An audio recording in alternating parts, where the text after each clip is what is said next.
ഒരു കപ്പ് റവയും പഴവും കൊണ്ട് വളരെ സിമ്പിളായിട്ട് തയ്യാറാക്കിയെടുക്കാൻ വേണ്ടി പറ്റുന്ന നല്ല ടേസ്റ്റി ആയിട്ടുള്ള ഹെൽത്തി ആയിട്ടുള്ള ഒരു പലഹാരത്തിൻ്റെ റെസിപ്പിയുമായിട്ടാണ് ഇന്ന് ഞാൻ വന്നിരിക്കുന്നത്. എല്ലാവരുടെയും വീട്ടിൽ സാധാരണഗതിയിൽ കാണുന്ന കുറച്ച് ചേരുവകൾ ഉപയോഗിച്ച് വളരെ എളുപ്പത്തിൽ നമുക്കിത് തയ്യാറാക്കിയെടുക്കാൻ വേണ്ടി പറ്റും. പഞ്ഞി പോലെ സോഫ്റ്റ് ആയിട്ടുള്ള ഈ ഒരു പലഹാരം എങ്ങനെയാണ് ഉണ്ടാക്കുന്നതെന്ന് നമുക്കൊന്ന് നോക്കിയിട്ട് വരാം. അതിനായിട്ട് ഞാനിവിടെ 3 ചെറുപഴമാണ് എടുത്തിരിക്കുന്നത്. നല്ല പഴുത്ത പഴമാണ് ഞാനിവിടെ നോക്കി എടുത്തിരിക്കുന്നത്. നിങ്ങൾക്ക് 3ഓ 4ഓ ചെറുപഴം ഉപയോഗിക്കാം. അല്ല റോബസ്റ്റ പഴം എടുക്കുന്നുണ്ടെങ്കിൽ 2 എടുത്താൽ മതിയാകും. നന്നായി പഴുത്ത പഴം എടുക്കുന്നതായിരിക്കും നല്ലത്. ഞാനിവിടെ മിക്സറിൻ്റെ വലിയ ജാർ എടുത്തിട്ടുണ്ട്. അതിലേക്ക് ഈ ഒരു 3 പഴവും ഇതുപോലെ പൊട്ടിച്ചിട്ട് കൊടുത്തിട്ടുണ്ട്. ഇനി ഇതിലേക്ക് ആവശ്യമായിട്ടുള്ളത് റവയാണ്. ഞാനിവിടെ 1 കപ്പ് റവയാണ് എടുത്തിരിക്കുന്നത്. വറക്കാത്ത ഫൈനായിട്ടുള്ള റവയാണ് ഉപയോഗിച്ചിരിക്കുന്നത്. നിങ്ങൾക്ക് വറുത്തതോ വറക്കാത്തതോ ആയിട്ടുള്ള ഏത് ടൈപ്പിലുള്ള റവ വേണമെങ്കിലും ഉപയോഗിക്കാവുന്നതാണ്. ഇനി ഇതിലേക്ക് മധുരത്തിന് പാകത്തിന് 1/2 കപ്പ് പഞ്ചസാര ഇട്ട് കൊടുക്കാം. ഇതിൻ്റെ കൂടെ 1/2 കപ്പിൽ കുറച്ച് കുറവായിട്ട് എണ്ണയാണ് ഞാനിവിടെ എടുത്തിരിക്കുന്നത്. 1/2 കപ്പിൽ ഏകദേശം 1/4 ഭാഗത്തോളാണ് എണ്ണ എടുത്തിരിക്കുന്നത്. റിഫൈൻഡ് ഓയിൽ എടുക്കാൻ വേണ്ടി ശ്രദ്ധിക്കുക. മണമില്ലാത്ത ഏത് ഓയിൽ വേണമെങ്കിലും ഉപയോഗിക്കാം. നിങ്ങൾക്ക് ഈ ഒരു പലഹാരം ബട്ടർ ഉപയോഗിച്ചും തയ്യാറാക്കി എടുക്കാവുന്നതാണ്. ഇനി ഇതിലേക്ക് 1 ടീസ്പൂൺ ബേക്കിംഗ് പൗഡർ ചേർത്ത് കൊടുക്കാം. ഇതിൻ്റെ കൂടെ തന്നെ 1/2 ടീസ്പൂൺ ബേക്കിംഗ് സോഡ കൂടെ ചേർത്ത് കൊടുത്തിട്ടുണ്ട്. ഇതിലേക്ക് 1/4 ടീസ്പൂണിൻ്റെ പകുതി അളവ് ഉപ്പും കൂടെ ചേർത്ത് കൊടുക്കാം. നല്ലൊരു ഫ്ലേവറിനായിട്ട് ഞാനിവിടെ 1/2 ടീസ്പൂൺ വാനില എസൻസും കൂടെ ചേർക്കുന്നുണ്ട്. ഉണ്ടെങ്കിൽ മാത്രം ചേർത്ത് കൊടുത്താൽ മതി. അതുപോലെ തന്നെ 1 ടേബിൾ സ്പൂൺ കൊക്കോ പൗഡറാണ് ഞാനിവിടെ ചേർത്ത് കൊടുക്കുന്നത്. കൊക്കോ പൗഡർ ചേർത്ത് കൊടുക്കണമെന്ന് നിർബന്ധമില്ല. നിങ്ങൾക്ക് ഈ ഒരു കൊക്കോ പൗഡർ ചേർത്തിട്ടും അല്ലാതെയും ഇത് തയ്യാറാക്കി എടുക്കാവുന്നതാണ്.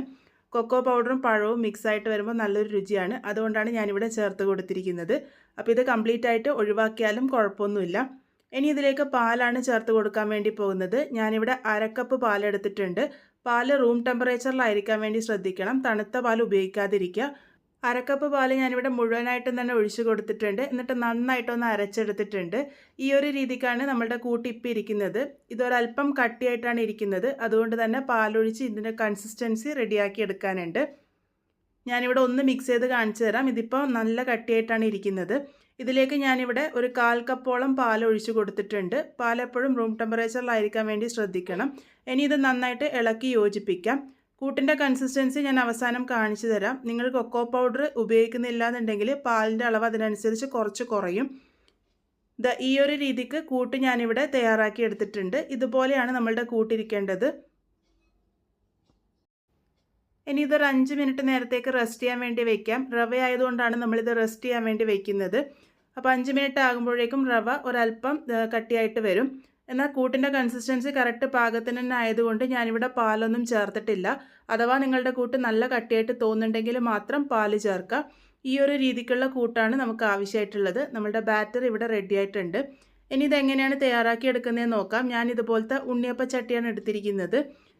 ചട്ടി ചൂടായി വരുമ്പോൾ അതിലേക്ക് കുറച്ച് എണ്ണയൊന്ന് ഇതുപോലെ സ്പ്രെഡ് ചെയ്ത് കൊടുക്കാം. ഒരുപാട് എണ്ണയൊന്നും ഞാനിവിടെ ഉപയോഗിച്ചിട്ടില്ല. അതിനുശേഷം ഓരോ കുഴിയിലേക്കായിട്ട് നമ്മളുടെ മാവ് ഒഴിച്ചു കൊടുക്കാം. മുഴുവനായിട്ട് ഒഴിച്ചു കൊടുക്കേണ്ട, ഏകദേശം ഒരു 1/4 ഭാഗത്തോളമായിട്ട് ഒഴിച്ചു കൊടുത്താൽ മതി. കാരണം ഇത് വെന്ത് വരുമ്പോൾ നന്നായിട്ട് പൊന്തി വരും.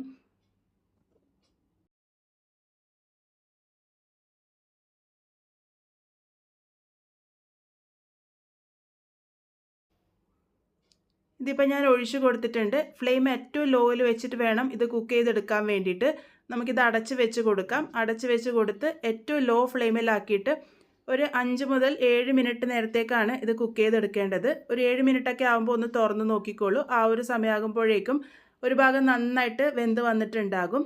ഇപ്പോൾ അതായത് പാകത്തിന് റെഡി ആയിട്ടുണ്ട്. നമുക്കിതൊന്ന് മറിച്ചിട്ടും കൂടെ കൊടുക്കാം. ഇത് മറിച്ചിട്ട് കൊടുക്കണമെന്ന് നിർബന്ധമൊന്നുമില്ല. ജസ്റ്റ് ഒന്ന് ആ ഒരു ഭാഗം കൂടെ മൊരിയിച്ചെടുക്കാൻ വേണ്ടിയിട്ടാണ് ഞാനിത് മറിച്ചിട്ട് കൊടുത്തിരിക്കുന്നത്.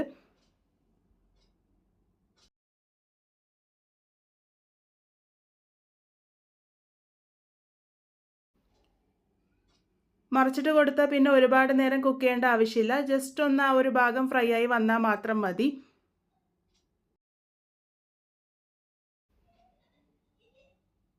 ഇതുപോലൊരു ടൂത്ത് പിക്കോ സ്ക്യൂറോ ഉപയോഗിച്ചൊന്ന് കുത്തി നോക്കുക. ഉൾഭാഗമൊക്കെ നന്നായിട്ട് വെന്തിനോ നോക്കാൻ വേണ്ടിയിട്ടാണ്. ക്ലീൻ ആയിട്ട് കിട്ടുന്നുണ്ടെങ്കിൽ കറക്റ്റായിട്ട് തന്നെ വെന്ത് വന്നിട്ടുണ്ട്. നമുക്കിത് മാറ്റിയെടുക്കാം.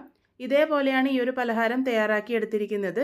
നമ്മൾ ഇന്നിവിടെ തയ്യാറാക്കിയിരിക്കുന്നത് റവയും പഴവും ഉപയോഗിച്ചിട്ടുള്ള കേക്കാണ്. മുട്ടയൊന്നും ചേർക്കാതെ വളരെ സിമ്പിളായ രീതിയിലാണ് ഇത് തയ്യാറാക്കി എടുത്തിരിക്കുന്നത്. അതുപോലെ തന്നെ ഉണ്ണിയപ്പച്ചട്ടിയിലാണ് ഈ ഒരു കേക്ക് ഞാനിപ്പോൾ ഇവിടെ തയ്യാറാക്കി എടുത്തിരിക്കുന്നത്.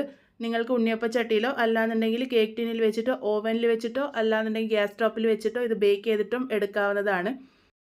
നല്ല സോഫ്റ്റ് ആയിട്ട് തന്നെയാണ് നമ്മളുടെ കേക്ക് ഇരിക്കുന്നത്. അത് നിങ്ങൾക്ക് കാണുമ്പോൾ തന്നെ മനസ്സിലാകുന്നുണ്ടാകും. അപ്പോൾ വളരെ സിമ്പിളായിട്ട് തയ്യാറാക്കി എടുക്കാൻ വേണ്ടി പറ്റുന്ന നല്ല ടേസ്റ്റി ആയിട്ടുള്ള അതുപോലെ തന്നെ ഹെൽത്തി ആയിട്ടുള്ള ഈ ഒരു കേക്ക് നിങ്ങൾ എന്തായാലും ട്രൈ ചെയ്ത് നോക്കൂ. ട്രൈ ചെയ്ത് നോക്കിയതിന് ശേഷം ഫീഡ്ബാക്സ് ഒക്കെ പറയാൻ മറക്കരുത്. വീണ്ടും ഒരു നല്ല റെസിപ്പിയുമായി കാണാം.